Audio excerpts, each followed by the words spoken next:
¿Estás ahí? Sí, ¿Quién eres? yo soy tu maestro. Mi maestro. ¿Y qué sabes de mi vida? Yo he seguido tu vida desde tu nacimiento.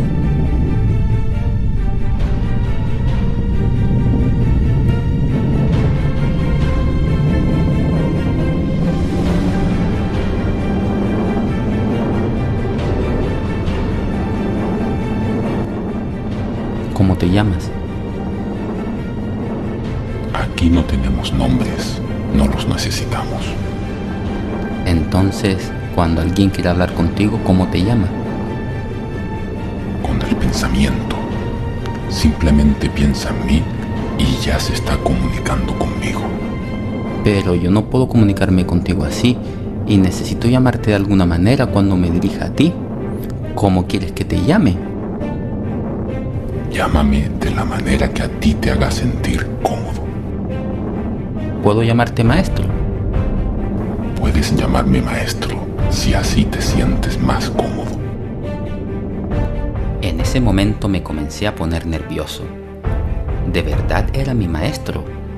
Estaba impactado ante la contundencia de la afirmación que salía por la boca de Loli, quien cuando hablaba lo hacía con una gran serenidad. Entonces, para saber si realmente esta voz que hablaba a través de Loli era la voz de mi maestro, procedí a hacerle varias preguntas sobre mi infancia, de las que sabía que Loli desconocía las respuestas.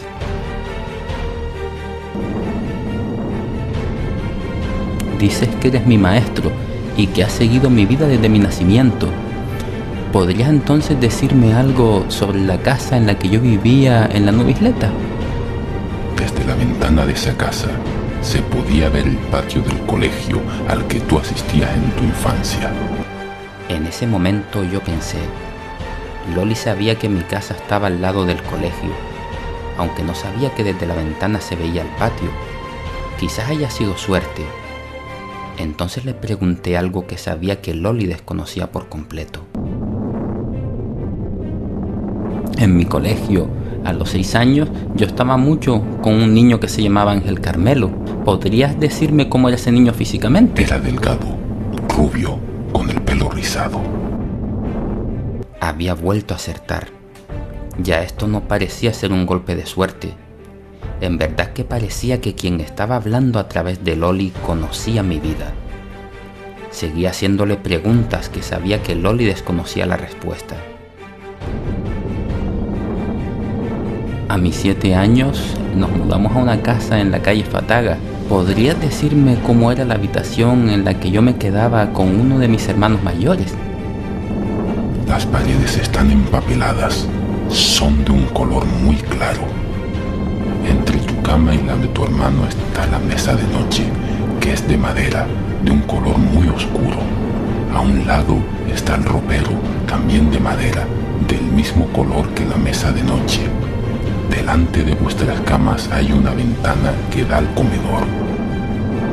Se me erizaron todos los pelos. Loli no sabía absolutamente nada de esto, pero mi maestro había acertado milimétricamente en la descripción de esa habitación. Yo ahora bastante nervioso proseguí. También me estuve quedando durante algunos años en otra habitación, con mi hermano David.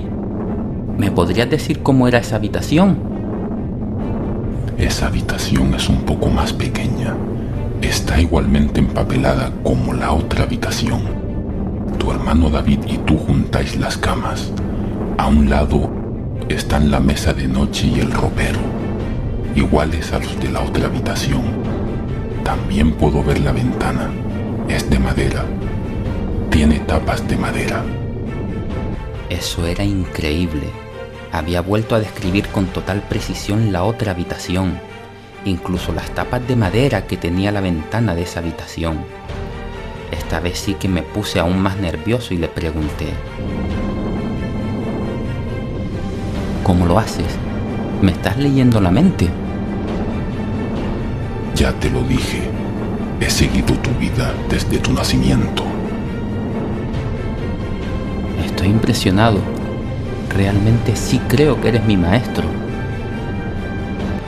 Yo estaba tan nervioso en ese momento que no sabía qué más hablar con mi maestro, así que simplemente me despedí de él. Maestro, pues te agradezco que hayas venido a hablar conmigo. Ya volveremos a hablar en otra ocasión. Así será, Daniel. También me alegra haber hablado contigo.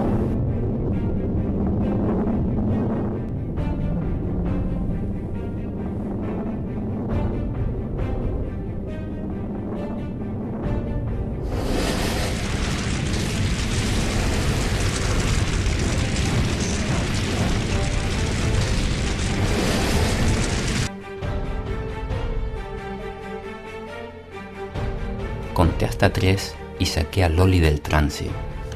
Le pregunté qué sintió y me comentó que simplemente se dejó llevar y de repente era como una espectadora.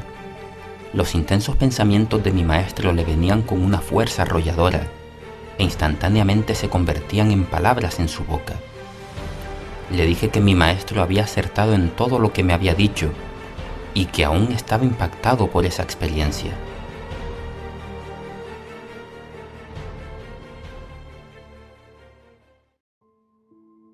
Unos días después, Loli habló con Silvia, una de sus amigas, y le contó todas estas experiencias que había vivido en los últimos meses. Silvia le dijo que una amiga de ella también había vivido una experiencia de vidas pasadas a través de un terapeuta, y que su amiga le había comentado que la experiencia había merecido la pena. Cuando terminaron de hablar, Loli me lo contó, y yo le pregunté, ¿no te dijo quién era ese terapeuta o dónde puedo localizarlo? Loli me dijo que ella no sabía, que en todo caso esa información la tendría la amiga de Silvia. A lo que Loli, ante mi insistencia, le preguntó a su amiga Silvia, quien a su vez le preguntó a su otra amiga, la que había ido al terapeuta. En poco más de una hora, Loli ya había conseguido el nombre y el teléfono del terapeuta. Hasta ese momento siempre había sido yo el que le hacía las regresiones a Loli, pero ahora tenía en mi mano la oportunidad de vivir la experiencia desde el punto de vista de Loli, es decir, siendo yo el que entraba en regresión. Sin más dilación, tomé mi teléfono móvil y llamé al número del teléfono que Silvia le había dado a Loli. Respondió a mi llamada un señor con tono muy amable. Me presenté y le dije cómo había conseguido su teléfono y que quería acudir a su consulta para hacerme una regresión. El terapeuta me preguntó, ¿en qué aspecto quieres trabajar en la regresión? Yo le dije que me costaba abrirme a los demás y que me costaba mucho expresar mis sentimientos. Me dio cita para hacerme la regresión el miércoles 28 de enero de 2015.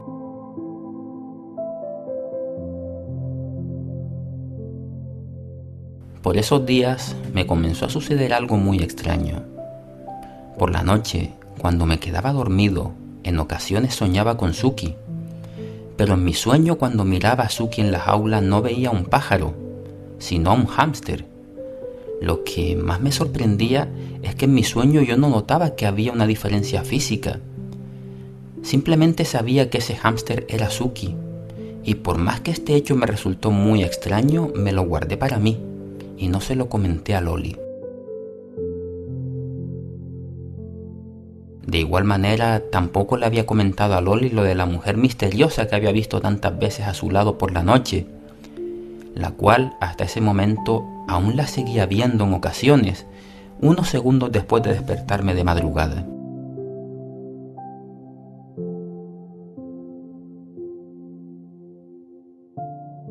Llegó el día de la ansiada regresión y el terapeuta me hizo previamente una entrevista para conocerme mejor y saber de mi infancia y familia, para tener unas referencias mías personales durante la regresión.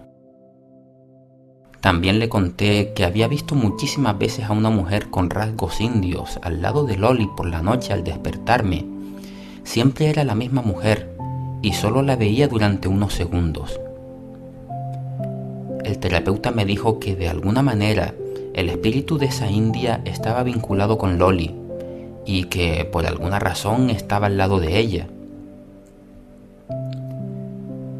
Posteriormente me tumbé en un sillón reclinable y el terapeuta me hizo una relajación muy profunda que poco a poco me fue sumiendo en el trance.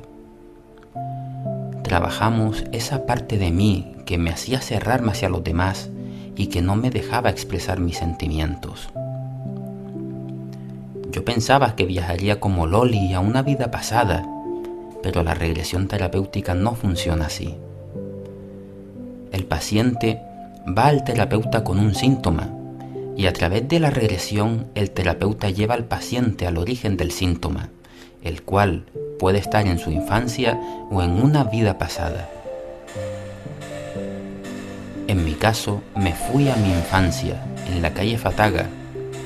Allí volví a revivir la tensión que se respiraba en el ambiente religioso en el que me crié, en el cual no me dejaban tener amistad con nadie fuera de dicho ambiente religioso. Ese rechazo que en mi infancia me hicieron tener a todo lo que no formara parte de ese grupo repercutió en mi personalidad, convirtiéndome en una persona introvertida a la que le costaría en el futuro abrirse a los demás.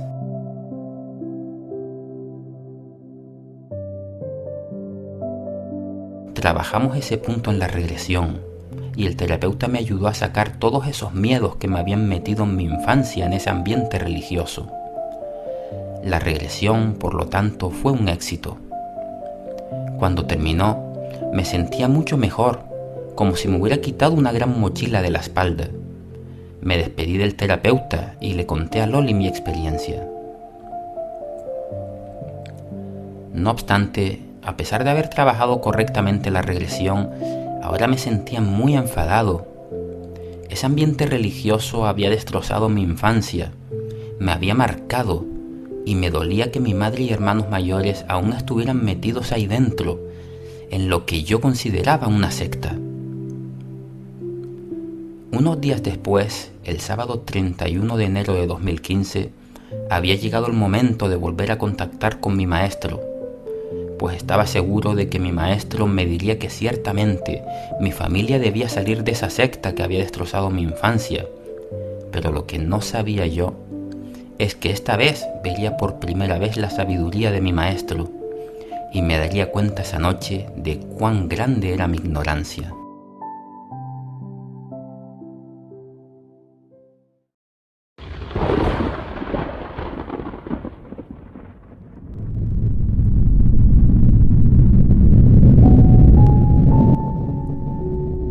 ¿Estás ahí, maestro?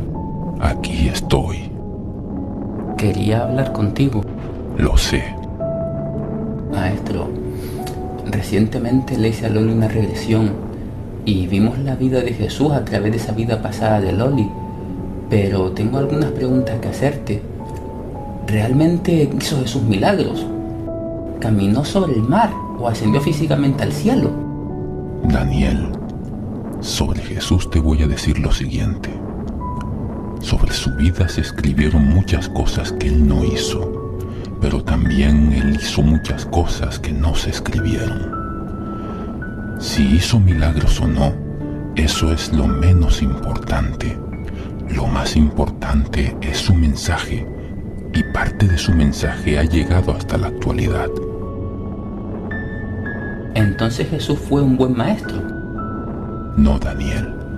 Jesús no fue un buen maestro. Jesús fue el maestro. Maestro, en regresión, Loli me dijo que en esa vida pasada solo me vio una vez. Mientras escuchaba a Jesús, tengo la sensación de que a pesar de haberlo escuchado yo no creía en él. No importa si creíste en él o no. Lo que importa es que ahora sí crees en él. Y ese es el mayor milagro, que todavía haya gente que crea en él.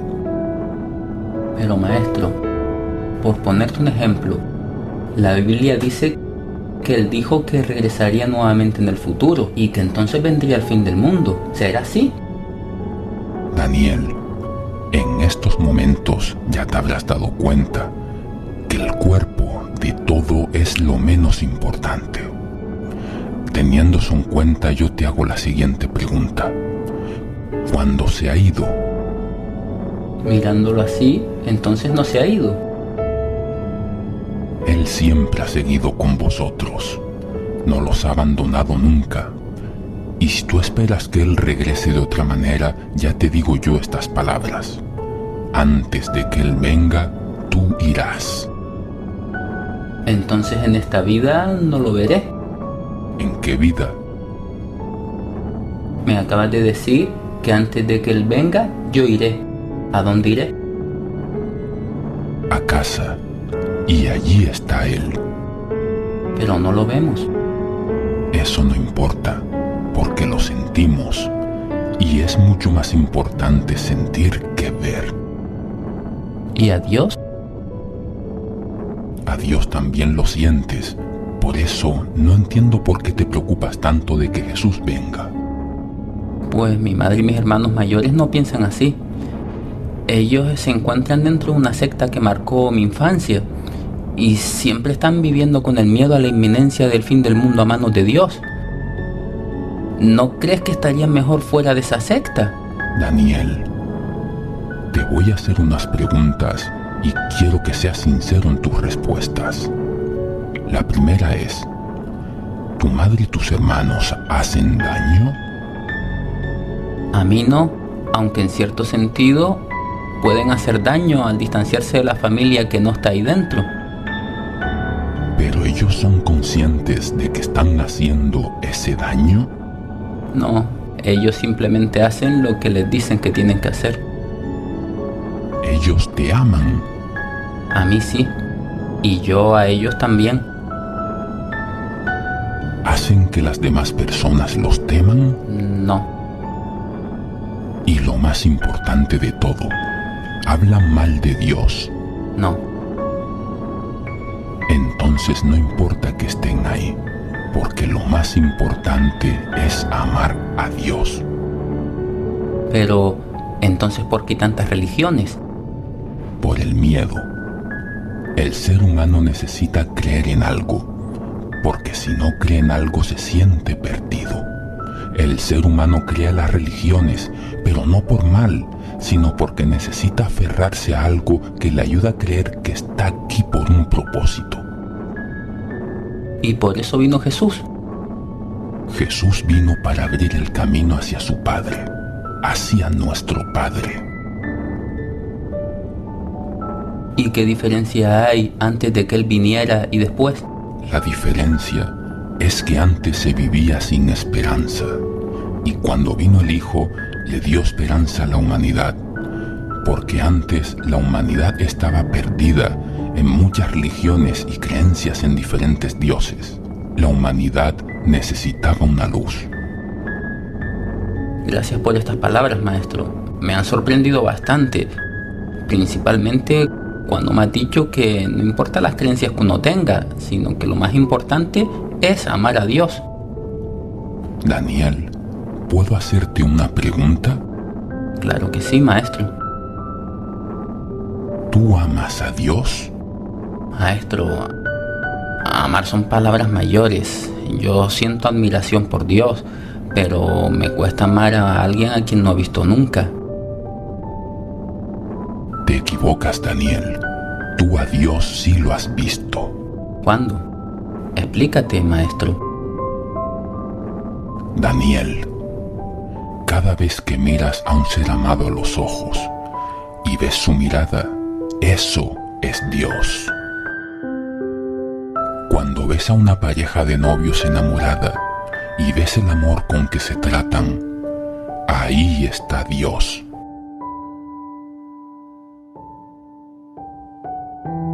Cuando sales del mar en la playa y sientes los rayos del sol acariciando tu piel, eso es Dios. Cuando ves una puesta de sol o un paisaje hermoso, eso es Dios. Cuando miras al cielo en una noche estrellada y sientes la brisa en tu cara, Daniel, esa es la mano de Dios acariciando tu rostro. Daniel, a Dios lo ves todos los días, pero lo pasas por alto. Maestro, Son palabras muy hermosas esas que has dicho, pero entonces, ¿por qué hay tanta oscuridad en el mundo? Porque es en la oscuridad donde brilla la luz.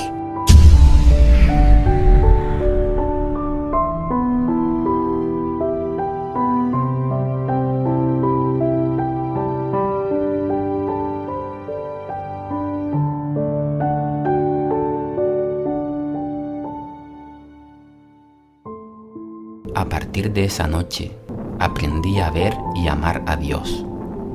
A un Dios que en nada se parecía al que me habían enseñado en mi infancia, y que en conversaciones futuras mi maestro me ayudaría a irlo conociendo mejor. También entendí que no importaba cuáles eran tus creencias. Si amabas a tu familia, no hacías que los demás te temieran y no hablabas mal de Dios, estabas bien ahí. Incluso si tu fe se limita solo a la Biblia, creyendo en ella en su totalidad o en parte, o crees en los santos o en la Virgen María, pero esto te hace sentir paz y así te sientes más cerca de Dios, pues aférrate a eso. Como si no crees en Dios, pero amas a tu familia y no haces daño a nadie, también está bien, porque todo eso forma parte de los aprendizajes del alma. El que en una vida es ateo, en otra será creyente y viceversa. Tenemos que estar en todos los vestidos, en todos los zapatos, para tener un entendimiento completo, una mayor empatía y sobre todo, ampliar nuestra capacidad de amar a los demás. Pasaron unas semanas y el miércoles 18 de febrero de 2015, Loli me dijo que había estado en el centro comercial Las Arenas y que en una pajarería había unas ninfas preciosas. No le di mayor importancia y 2 días después, el viernes 20 de febrero por la tarde, Loli y yo nos encontrábamos paseando en ese mismo centro comercial cuando Loli me dijo: Dani, mira, esta es la pajarería que te comenté. Entra un momento para que veas las ninfas que te dije. Yo le dije que mejor no, que no quería enamorarme de ninguna de las ninfas. Loli me dijo que simplemente era para que la viera, así que finalmente entré. Allí había 2 ninfas hembras, una delgada y con el cuerpo más amarillo, y la otra era gris, más gordita y con la cola amarilla. A Loli y a mí nos hizo mucha gracia esa ninfa, porque lo único que hacía era comer y chillar. Un dependiente me confirmó que era hembra, y le dije que la iba a comprar. Loli me dijo: ¿En serio? Y yo le dije que sí, que si no, no haberme hecho entrar a verla.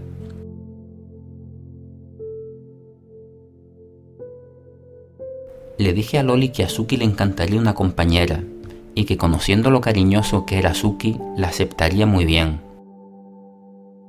Compramos además una jaula grande para que los dos estuvieran más cómodos dentro de la misma, pero la jaula no llegaría hasta el lunes por la tarde, de modo que le pagué la ninfa y la jaula y le dije que el lunes por la tarde regresaríamos y nos llevaríamos a la ninfa y la nueva jaula. De allí nos fuimos a merendar a una cafetería cercana y yo le pregunté a Loli: ¿cómo quiere llamar a la ninfa? ¿Chicha o Pipa? A Loli le gustaban los 2 nombres, así que llamó por teléfono a su sobrina Daniela y le preguntó cuál de estos 2 nombres le gustaba más. Daniela rápidamente dijo: Pipa, y ese fue el nombre que le pusimos. Loli salió de allí enamorada de Pipa, no dejaba de hablarme de ella, y me preguntó: Dani, ¿tú crees que podría ser que Pipa ya hubiera estado conmigo en esta vida? Es que es una sensación que tengo. Yo le dije: si así lo sientes, podría haber sido así. A lo mejor fue tu perra Kika. Loli entonces me propuso hacerle una nueva regresión para contactar nuevamente con mi maestro y preguntárselo para ver qué me decía. La regresión la hicimos el sábado 21 de febrero por la noche. Así, tras hacerle a Loli una relajación profunda, contacté nuevamente con mi maestro.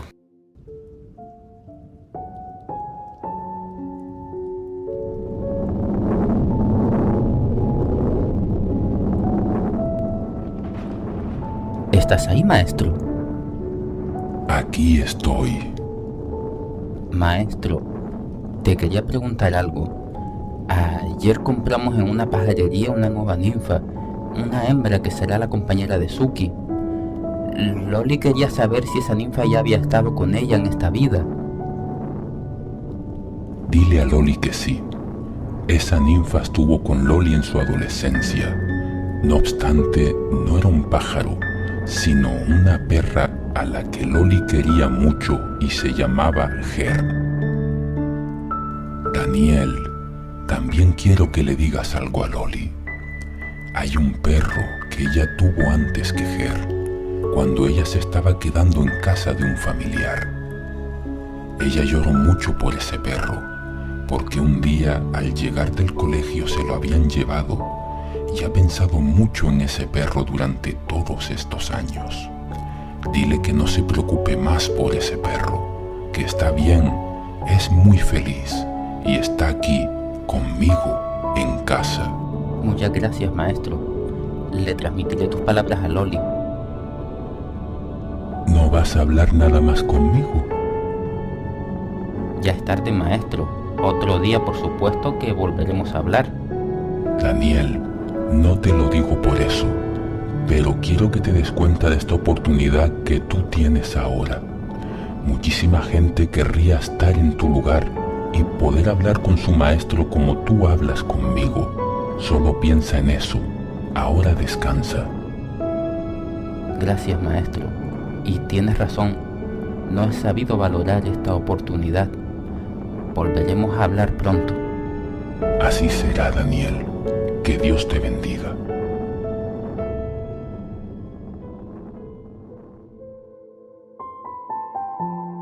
Al día siguiente, Loli y yo hablamos sobre esta nueva conversación con mi maestro y Loli me habló de Ger.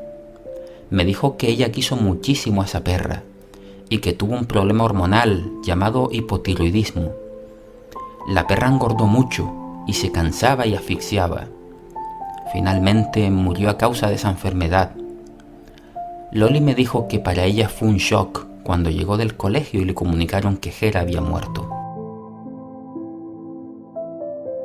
También me habló Loli de ese otro perro y de cómo ahora las palabras del maestro le daban mucha paz. Después de desayunar, Loli salió nuevamente, pues iba a comprar algunas cosas al centro comercial y aprovechó nuevamente para entrar en la pajarería que abría ese domingo y le tomó una foto a Pipa. Así, el lunes 23 de febrero de 2013 por la tarde, Loli y yo fuimos al centro comercial Las Arenas a buscar a Pipa. Uno de los hermanos de Loli nos llevó para poder traer la jaula grande en su furgoneta y me ayudó a colocarla en casa. Colocamos los palos de la jaula, el bebedero, el comedero y metimos a Pipa en la jaula, la cual estaba a la vista de Suki, quien inmediatamente, en cuanto la vio, se puso a chillar. Cogí a Suki y lo metí dentro de la jaula con Pipa, y se desesperó tanto por tener una nueva compañía que iba corriendo detrás de Pipa, la cual se intimidó un poco con Suki, así que a los pocos minutos volvimos a separarlos. Todos los días fuimos acercando las jaulas para que se fueran conociendo mejor y a Suki se le fuera pasando la ansiedad que sentía cuando veía a Pipa, la cual intentaba impresionarlo abriendo las alas boca abajo. Finalmente, el domingo 29 de febrero de 2015 los juntamos definitivamente. Y Suki fue muy cariñoso con Pipa. Se ponía a limpiarle y a jugar con ella. Subían y bajaban juntos por la jaula. Y parecía que fuera Suki quien le estaba enseñando a Pipa todos los trucos de la jaula para poder estar entretenida. Ya sea rompiendo los periódicos, bañándose, etc.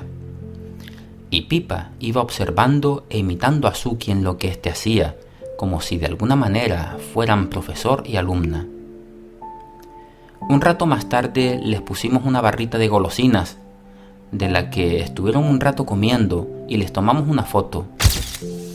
Evidentemente se la quité poco después, pues la dieta de Suki teníamos que controlarla debido al problema de sobrepeso que había tenido recientemente. Yo era plenamente feliz. Veía a Suki tan feliz y mi conexión con él era tan fuerte que sentía mía la felicidad de Suki. Pasaron las semanas y Suki y Pipa se habían hecho inseparables. Ya no podían estar el uno sin el otro. Estaban todo el día los dos juntos y Suki se pasaba la mayor parte del tiempo dándole arrumacos a Pipa. Desde que juntamos a Suki y a Pipa, Suki no volvió a hacer el sonido de Suki. Ese sonido que Loli le había enseñado, parecido al que hacemos al llamar a un gato.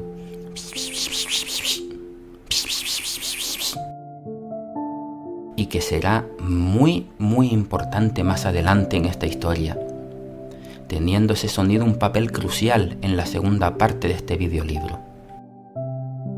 Era muy gracioso ver juntos a Suki y a Pipa, sobre todo al ver lo fotogénico que se ponía Suki cuando les íbamos a sacar una foto.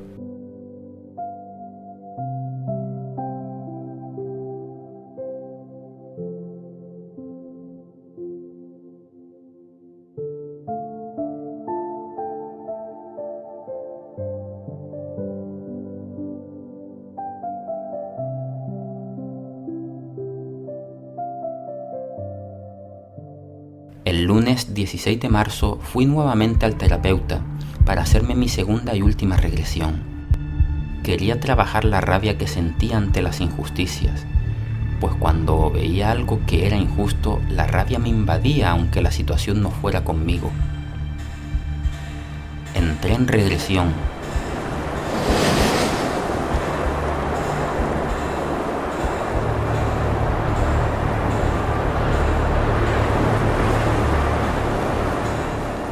Y me vi en una vida muy antigua. Yo era apenas un adolescente y recuerdo que mi padre tenía el pelo canoso y barba. Lo identifiqué con mi padre de mi vida actual. Atacaron al pueblo en donde vivíamos y mataron a mis padres.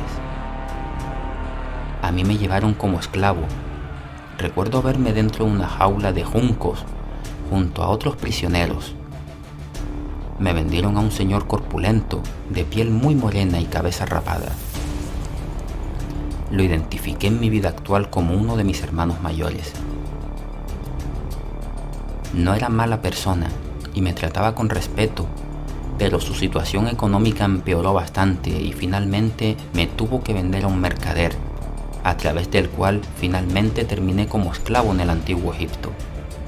Allí terminé picando piedra en las canteras.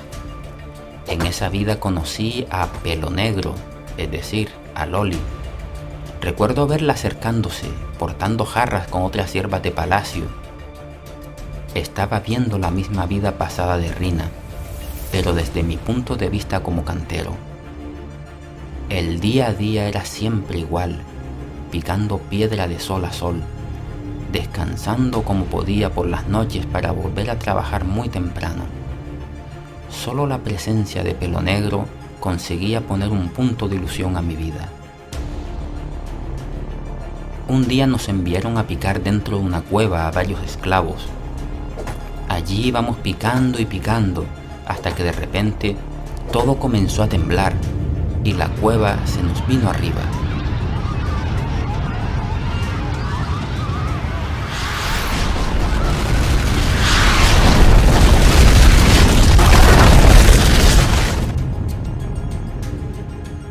Recuerdo en un instante ver la escena desde arriba, como si fuera un espectador, y sabía que esa vida física había terminado. Trabajé así con el terapeuta las injusticias, pues una gran injusticia se había cometido conmigo, y a partir de entonces, aunque no me gustan las injusticias, ya no revivo en ellas esa rabia, pues no las hago mías como las hacía antes. Loli también conoció al terapeuta y le dijo que en 1 o 2 meses se haría también una regresión con él. Mientras tanto, las visiones nocturnas de esa india que aparecía al lado de Loli aún se seguían sucediendo. Siempre que la veía me sobresaltaba pero aún no le había dicho nada a Loli, ni le había preguntado por ella a mi maestro, debido a que entonces Loli se daría cuenta de lo que había estado ocurriendo y podría asustarse bastante. Unos días después regresó Loli de casa de su hermano Javier con una foto en la mano y me dijo: Daniel, mira, encontré en casa de mi hermano esta foto de mi familia cuando yo era pequeña, mírala. Tomé mi lupa grande y cogí la foto para poder verla, y en ese momento se me erizaron todos los pelos. Inmediatamente reconocí a la mujer india en la foto. Era la madre de Loli. Yo hasta ese momento nunca había visto una foto de su madre, pues murió siendo Loli una niña en Caracas, y era Javier el único que tenía una foto en donde ella salía, pero hasta ese momento yo nunca había visto esa foto. Ya sabía quién era esa joven mujer, pero de momento no le iba a decir nada a Loli. Esperaría el día en que Loli iba a ir al terapeuta para aprovechar que Loli no estuviera delante y llamarlo para decirle que su madre era la mujer misteriosa que yo veía por las noches y que, al parecer, se había quedado aquí para ver si de alguna manera él podía ayudarla a ir a la luz.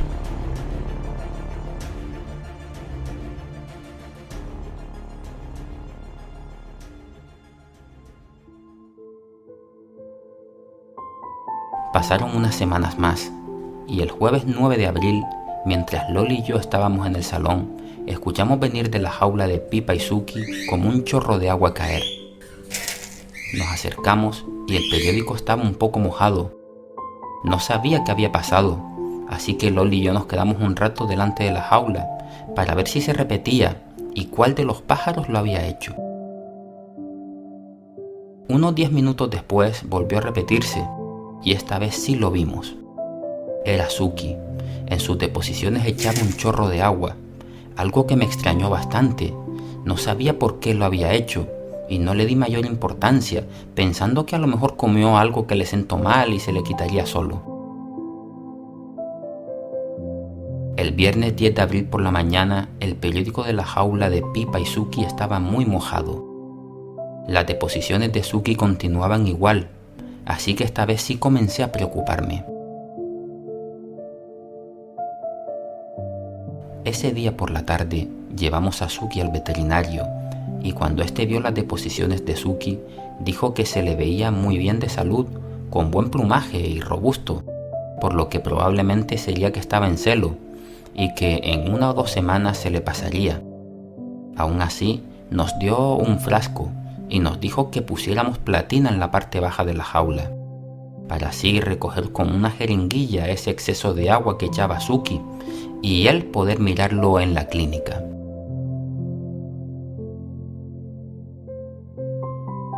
El miércoles 15 de abril, las deposiciones de Suki seguían igual, así que tomamos un taxi para llevarle al veterinario la jeringuilla llena. Inmediatamente hicimos amistad con el conductor del taxi, que se llamaba Juan, y nos dio su teléfono por si necesitábamos un servicio de taxi, y así él nos iría a buscar. Arriba, yo me quedé con Juan dentro del taxi, mientras Loli le llevó la muestra al veterinario. Unos 10 minutos más tarde regresó Loli, y me dijo que el veterinario le había dicho que todo estaba bien, que no nos preocupáramos, que seguro que estaba en celo, y al tener una hembra al lado, el estrés le hacía echar ese exceso de agua en sus deposiciones. Regresamos a casa ya más tranquilos, y de repente Loli se dio cuenta que había perdido el número de teléfono de Juan. Yo le dije, qué lástima, realmente me cayó bien ese chico, y me gustaría haberle llamado a él para que nos lleve al aeropuerto con mis frecuentes viajes a Madrid. Pero las cosas no suceden nunca por casualidad, y cuando te tienes que reencontrar con una persona, el destino moverá sus hilos para que eso vuelva a pasar, y así sucedería, no mucho después, de la manera más sorprendente.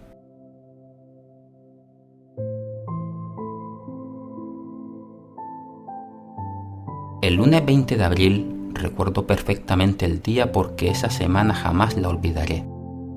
soñé con Suki. Esta vez sí lo veía como un pájaro, pero estaba diferente, muy enfermo, extremadamente delgado, con el plumaje muy oscuro y con muy pocas plumas. Lo pasé tan mal con ese sueño que me desperté con ansiedad y por la mañana se lo conté a Loli, quien me dijo que no le diera importancia, que simplemente había sido eso, un sueño. El miércoles 22 de abril de 2015, Loli y yo tomamos un vuelo con destino a Madrid para una de mis revisiones, y cuando íbamos de viaje, una vecina con quien tenemos mucha amistad venía a atendernos a los pájaros. Así, sin ninguna novedad, regresamos a Las Palmas el viernes 24 de abril por la tarde.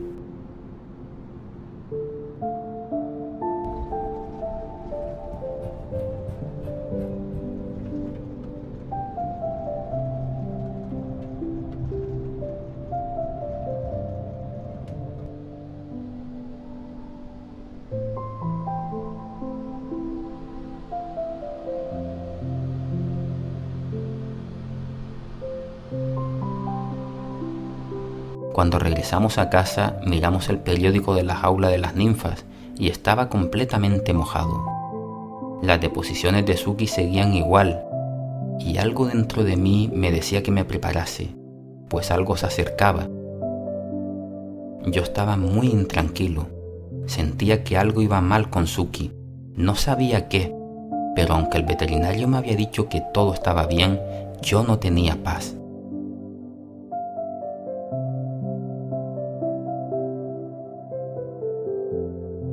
Llegó el domingo 26 de abril por la mañana.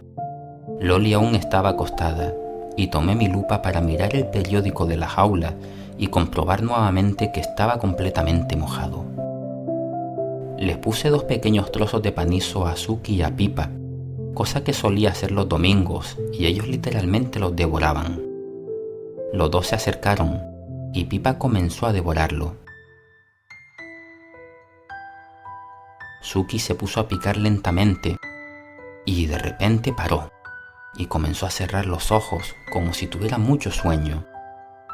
Me extrañó muchísimo ver a Suki así, pues él era muy activo. Llamé a Loli y le dije que por favor mirase a Suki, a ver si lo veía bien.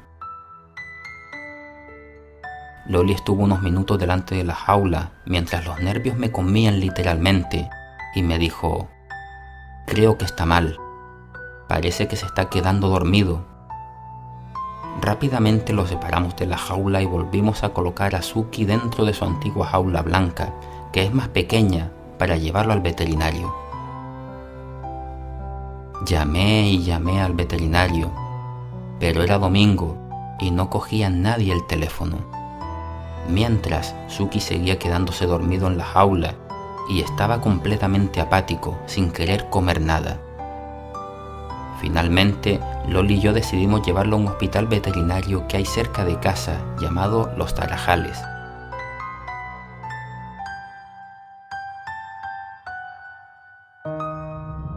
Cuando llegamos, nos atendió un chico y nos dijo que iba a intentar localizar al veterinario que llevaba las aves.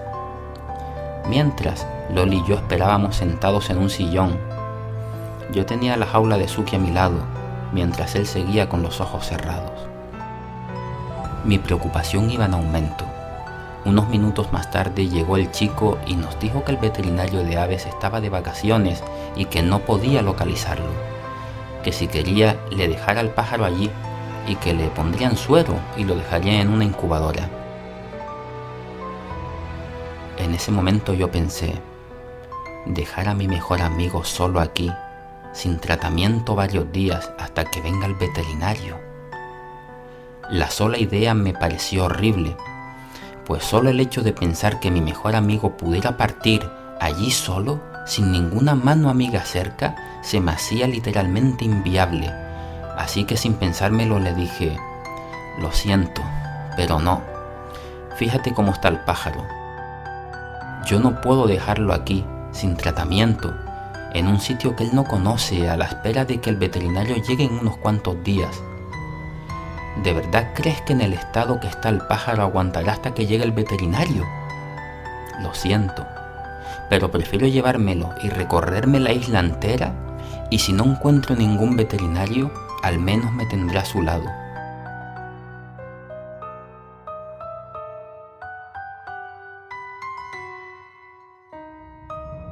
El chico entonces debió de compadecerse de nosotros y me dijo: conozco a un veterinario, también es especialista en aves y podría intentar localizarlo a ver qué me dice. Le dije que por favor, que se lo agradecía enormemente. Y las cosas no sucedieron por casualidad. Todo estaba escrito para que Suki enfermara precisamente ese día, pues el chico en unos minutos regresó y me dijo: acabo de hablar con él y me dice que sí, que él los atiende. Nos dio la dirección y nos dijo que fuésemos ya hacia la consulta, que el veterinario estaría allí en menos de 5 minutos. Llegamos rápidamente en un taxi a la clínica y el veterinario estaba en ese momento en la puerta. Era un chico joven de menos de 40 años llamado Miguel y tenía amplia experiencia en animales exóticos. Inmediatamente vio a Suki y dijo: sí, está apático, se le ve claramente. Le dijimos que su anterior veterinario le había cambiado meses atrás la dieta y que lo vio hace unos días y me dijo que eso probablemente sería porque estaba en celo.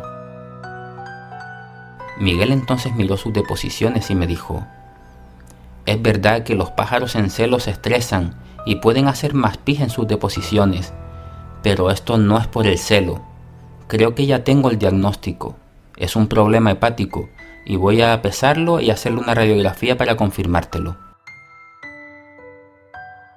Miguel cogió a Suki con un paño, pero este se encontraba tan mal que ni chilló. El peso de Suki era de 127 gramos, un peso acorde al gran tamaño de Suki, e inmediatamente después de pesarlo, Miguel se llevó a Suki para adentro y unos minutos más tarde lo trajo. Tuvimos que esperar unos minutos por la radiografía y finalmente Miguel nos dijo: miren la radiografía, quiero que vean esto. Miguel entonces nos enseñó primero la radiografía del hígado de un ave normal y seguidamente nos enseñó la radiografía de Suki. Mediante la radiografía que nos enseñó, nos dijo que el diagnóstico era claro: hepatomegalia. Suki tenía el hígado muy inflamado, probablemente desde hacía meses, y por eso estaba expulsando mucho líquido en sus deposiciones. Miguel nos explicó que las aves por naturaleza se hacen las fuertes y esconden los síntomas hasta que ya no pueden más. Nos explicó que Suki probablemente se encontrara mal desde hacía semanas, pero que lo intentaba disimular, y que cuando un ave ya no puede disimularlo es que realmente está grave. A continuación, Miguel volvió a coger a Suki con el paño y le pinchó una jeringuilla con suero en una de las patas, pues nos dijo que Suki se había deshidratado al perder tanto líquido durante todos estos días, pues aunque bebiera agua, estaba perdiendo muchos electrolitos, como una persona que tiene una diarrea muy fuerte y también necesita suero. Miguel nos preparó además un protector hepático para ayudar a que el hígado de Suki se regenerase, y le dio allí con una jeringuilla la primera toma. Nos dijo que había que dárselo 2 veces al día durante un mes y que en unas horas, gracias al suero, deberíamos de comenzar a ver la mejoría en Suki.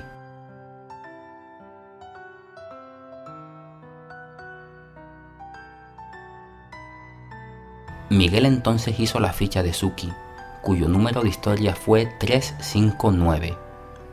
En la ficha se cometió una errata y fue con el nacimiento de Suki, ya que en vez de poner 2 de mayo puso el 1 de mayo. Esta errata se arrastraría siempre, pero no le dimos ninguna importancia. También nos dijo que lo mejor era cambiar totalmente la dieta de Suki y pasarlo a pienso, de forma que tendríamos que irle rebajando gradualmente las semillas y ponerle cada vez más pienso, pues este último era el alimento más completo y equilibrado que podía comer Suki y le iría muy bien para cuidar su hígado. Salimos de allí bastante tranquilos, pues Miguel nos dio muchas esperanzas y se le veía muy confiado en la recuperación de Suki.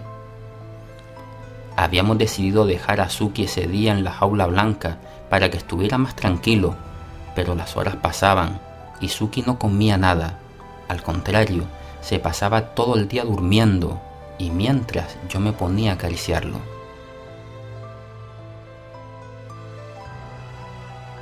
Por la noche pusimos la jaula de Suki en la alcoba con nosotros. Un gran error por mi parte, pues Suki al estar en un ambiente distinto está más en alerta y no descansaría bien. Varias veces encendí la lámpara por la noche para ver cómo estaba Suki, el cual estaba en su echadero con la cresta levantada en estado de alerta.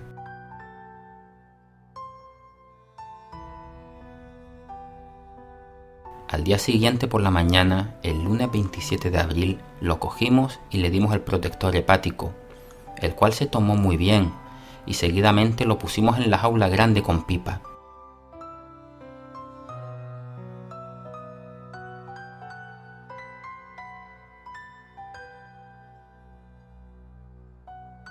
Un rato más tarde, comió un poco y poco después nos llamaba Miguel para ver cómo estaba Suki. Yo le dije que seguía un poco apático y Miguel me dijo que le diera tiempo, que eran muchos cambios para él, pero que solo si lo veía que se iba a la parte baja de la jaula y se ponía allí con los ojos cerrados, se lo llevara inmediatamente. Pasaría como hora y media y se me revolvió todo el estómago. Suki estaba en la parte baja de la jaula con los ojos cerrados. Me entró un escalofrío que me hizo estremecer todo mi cuerpo. Llamé inmediatamente a Miguel, quien nos dijo que subiéramos inmediatamente a Suki para dejarlo ingresado. Nos dijo que él se ocuparía de darle su medicina y de alimentarlo con papilla en caso de que no quisiera comer. Así hicimos. Muy a mi pesar, volvimos a meter a Suki en la jaula blanca y pedimos un taxi que nos llevó hasta la clínica. Allí Miguel volvió a ponerle más suero a Suki y dijo que estuviéramos allí un rato con él y que luego ya nos iría diciendo su evolución. Así hicimos. Se me partió el corazón cuando me marché de allí dejando atrás a mi mejor amigo.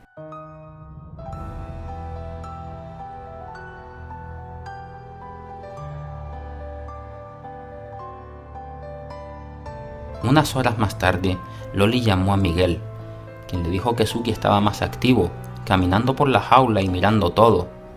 Eso me tranquilizó un poco. Al día siguiente, el martes 28 de abril, Loli volvió a llamar al veterinario y Miguel le dijo que Suki no quería comer nada, que le daba el protector hepático, pero que no quería comer y que ya estaba comenzando a notarse la pérdida de peso y que a media mañana le daría una jeringuilla con papilla.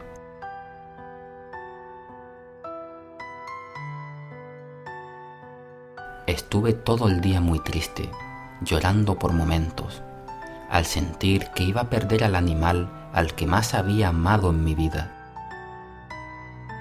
Loli me tranquilizaba, diciéndome que no me viniera abajo, que Suki seguro que se recuperaría. El miércoles 29 de abril llamé a Miguel y le pregunté cómo estaba Suki. Su respuesta fue: así, ahora sí lo estoy viendo complicado porque no quiere comer nada y eso no le está ayudando al hígado. Me dijo que sus deposiciones estaban muy teñidas de verde y que su peso estaba bajando rápidamente, pesando ahora unos 80 gramos. Aparte del protector hepático, también le había comenzado a dar con jeringuilla un antibiótico de color morado que se lo tenía que tomar por las mañanas por si acaso había algo más, haciéndole de paso la prueba de clamidia, que dio negativa.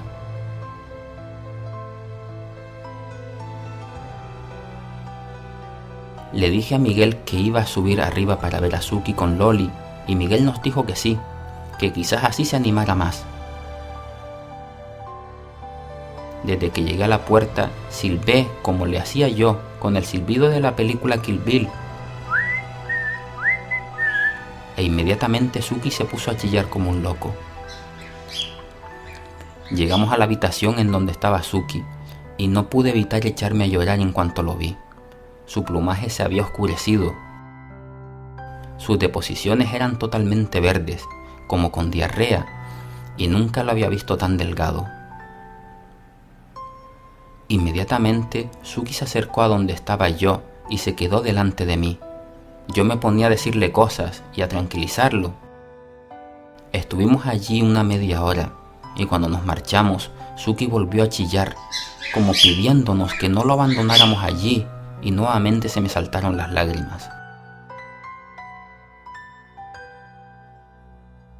De allí, Loli y yo nos fuimos a almorzar al centro comercial Las Ramblas, aunque yo estaba inapetente.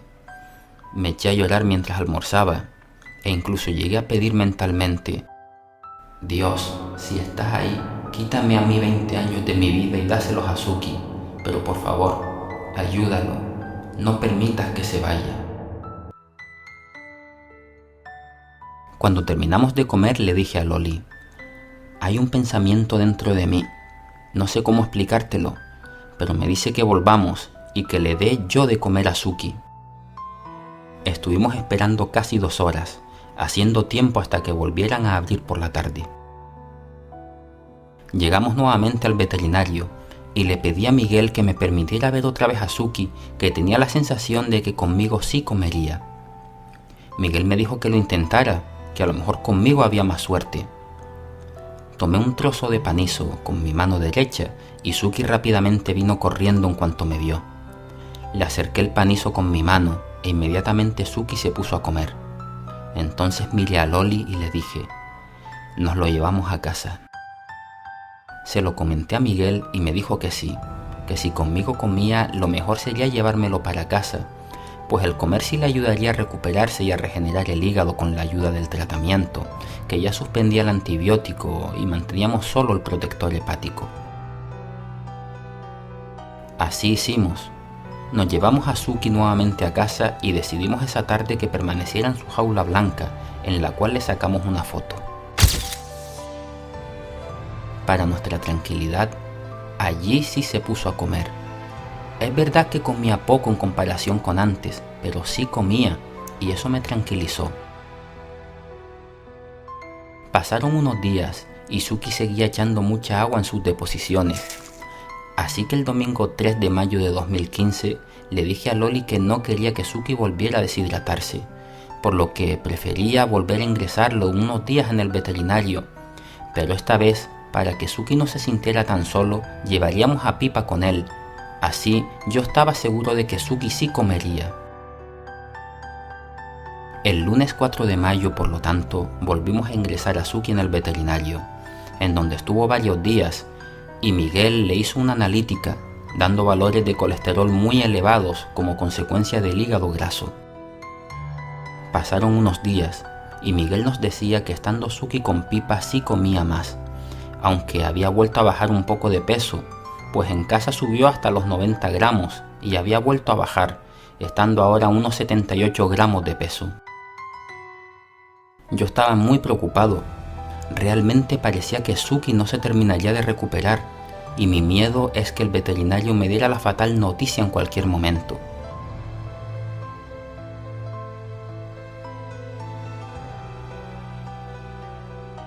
El sábado 9 de mayo, Loli y yo subimos con Daniela, la sobrina de Loli, para ver a Suki.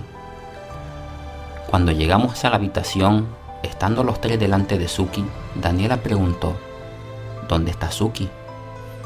Y Loli le dijo: ¿es ese de ahí? A lo que Daniela respondió: pero si no se le parece. Y así era. Suki estaba muy delgado, el plumaje muy oscuro y había perdido muchas plumas. Entre ellas había perdido todas las plumas del cuello, dejándose ver un cuello muy fino que a duras penas sujetaba su cabecita también desplumada. En ese momento recordé mi sueño y me di cuenta de que estaba viendo a Suki de la misma manera en que lo vi en mi sueño. La escena me conmovió, pues en solo unas semanas Suki se había convertido en un despojo de aquel pájaro robusto vivaracho que había sido anteriormente. Decidí que en vista de que sus deposiciones habían mejorado un poco más, me lo volvía a llevar a casa. Allí fueron pasando los días Y el miércoles 13 de mayo me di cuenta de que a Suki se le estaba poniendo la pata derecha totalmente morada y que cojeaba bastante. Además, cuando iba a comer, Pipa se le acercaba y Suki, sintiéndose tan mal, se intimidaba y no comía, por lo que tuvimos que volver a separarlos y poner a Suki en su antigua jaula blanca, en la que sí podía comer tranquilo. Le pregunté a Miguel por la pata morada y me dijo que eso era por el problema hepático, que ya lo único que podíamos hacer era seguir dándole el protector y esperar a ver qué pasaba.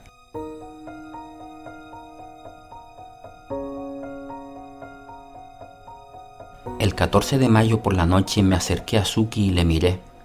Suki me miraba mientras se tambaleaba un poco, pues le costaba bastante mantener el equilibrio, y llorando mentalmente le dije: Suki, te amo tanto que desde el corazón te digo que no quiero que sufras más.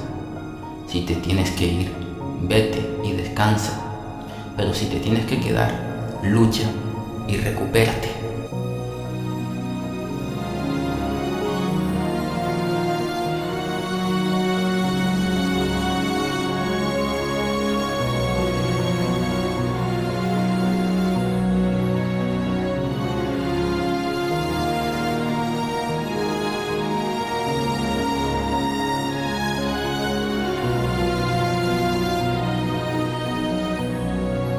Esa noche, el 14 de mayo de 2015 por la noche, decidí con el permiso de Loli volver a contactar con mi maestro.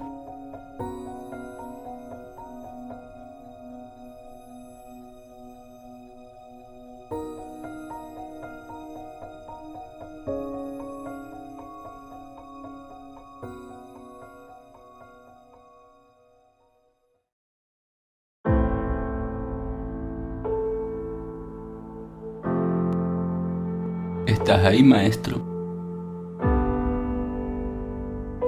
Maestro, ¿estás ahí?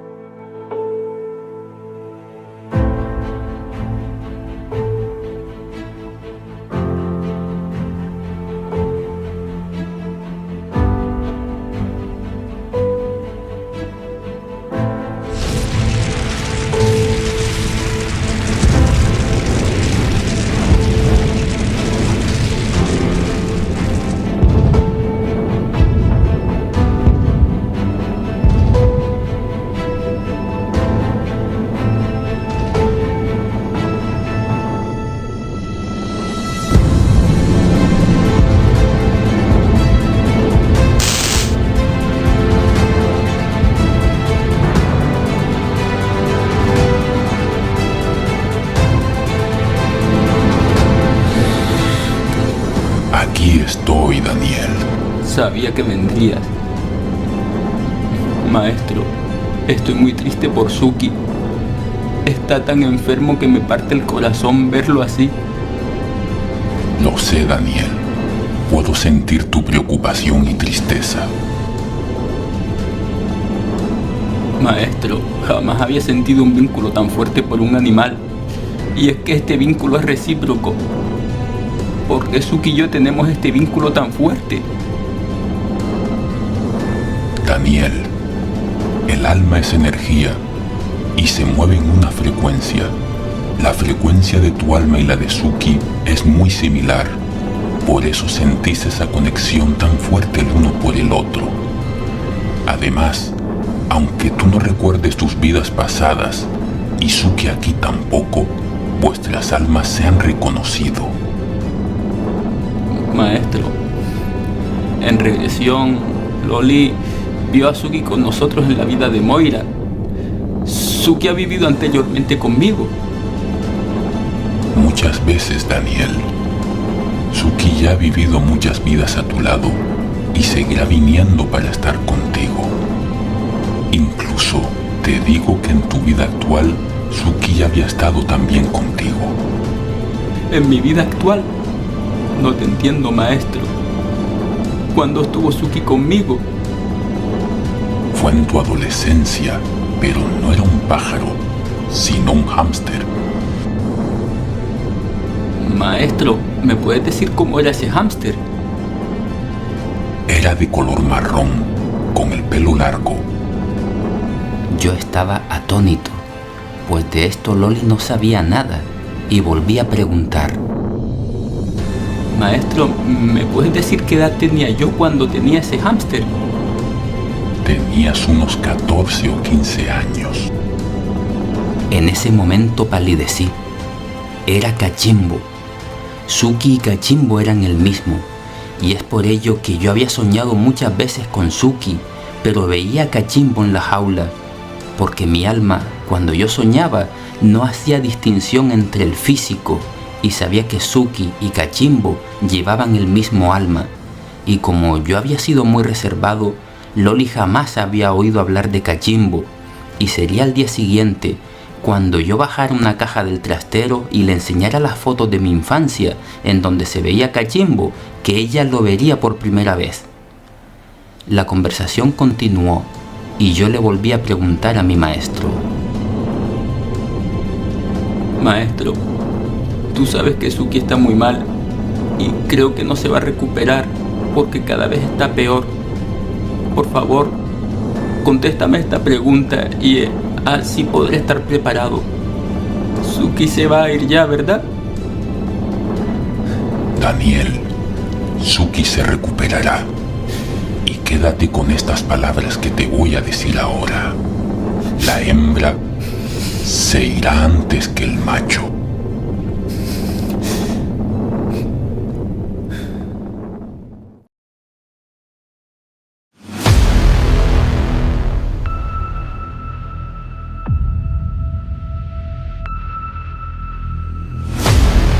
Estuve hablando con mi hermano David. David me propuso contactar con mi padre a través de ti en regresión.